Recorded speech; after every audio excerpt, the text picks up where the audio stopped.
Hello friends, मैं खुशाल आप सभी का स्वागत करता हूं हमारे यूट्यूब चैनल पर। आज की हमारी डिक्टेशन है progressive magazine February 2023, exercise number 5 to 6। Get ready, start. Sir, planning is the vital instrument we have adopted to realize the social objectives enshrined in our Constitution. Through the 5-year plans, we have already achieved a significant increase in the national income in the past 18 years and laid the foundations of technological advance.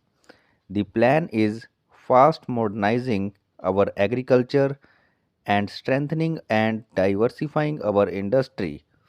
Above all, it has reinforced national unity and purpose. The attack on our territory in 1962 and again in 1965 forced us to modify the pattern of national expenditure. Before we could reconcile the competing claims of development and defense, drought struck us. Foreign credits became uncertain. Recession followed. All these seriously restricted our freedom of choice. We had to divert our energies to fight drought and near famine and their aftermath.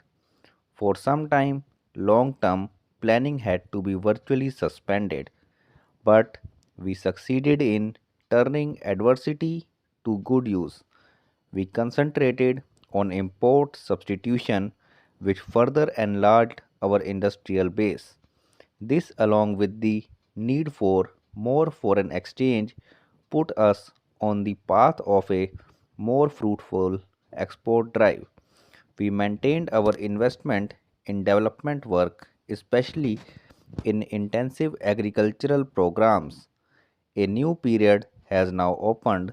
There is a welcome upsurge in the economy, and the increases in agricultural production have brought us nearer to self sufficiency in food grains. But inevitably, there are other problems and a fresh challenge to face.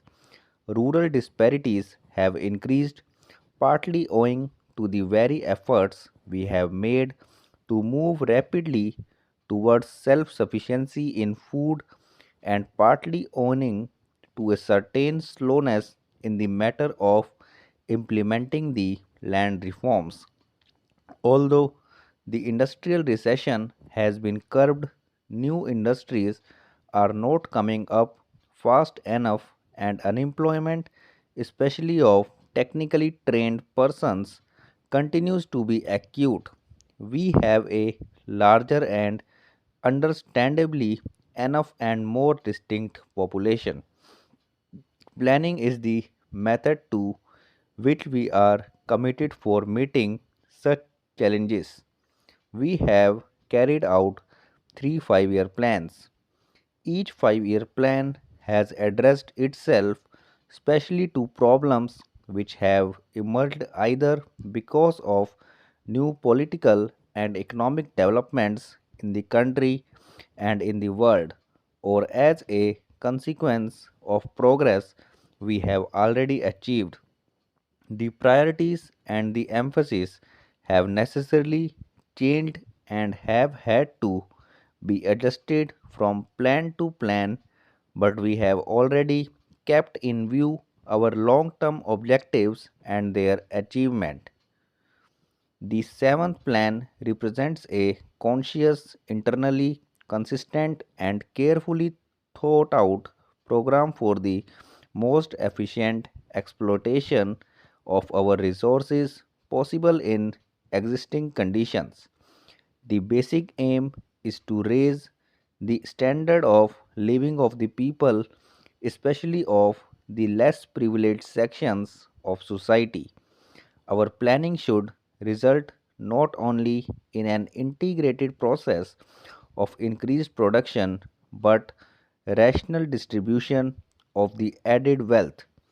The overdining inspiration must be a burning sense of social justice. While increased production is of the utmost importance, it is equally important to remove or reduce and prevent the concentration of wealth and economic power.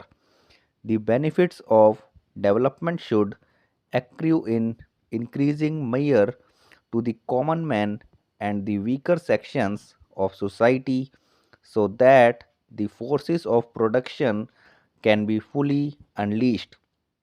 A sense of involvement or participation by the people as a whole is vital for the success of any plan of rapid economic growth.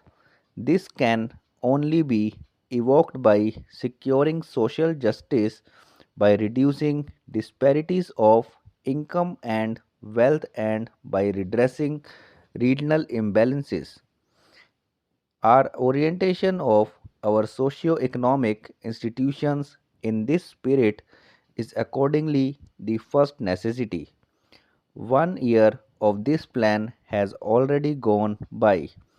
Between the draft plan and the present document, certain important changes have been made. The projected investment in the public sector has been stepped up so as to enable us to undertake a larger and bolder agenda of work. New schemes have been added to help the small farmer throughout the country, especially in the unirrigated areas. The emphasis is squarely on areas that have hitherto suffered from neglect of transport, and housing problems in urban regions will receive more attention. A small but significant beginning is also being made with special programs for children. The seventh plan thus provided a necessary corrective to the earlier trend, which helped particularly the stronger sections in agriculture as well as in industry to enable them rapidly to enlarge and diversify the production base. In the long run, the full potential of growth cannot be realized unless the energies of all our people are put to profitable use. The emphasis on spreading the impectious and benefits of economic growth to the weaker sections is thus necessarily in the interest of equally as well as growth. The plan will now assist the less prosperous sections of our farming population to improve their position and make a yet bigger contribution to the national economy. Greater industry activity and the modernization of agriculture by adopting intensive methods of cultivation and irrigation would mean that a larger production of young men seeking jobs could find employment near home. Thanks for watching this video.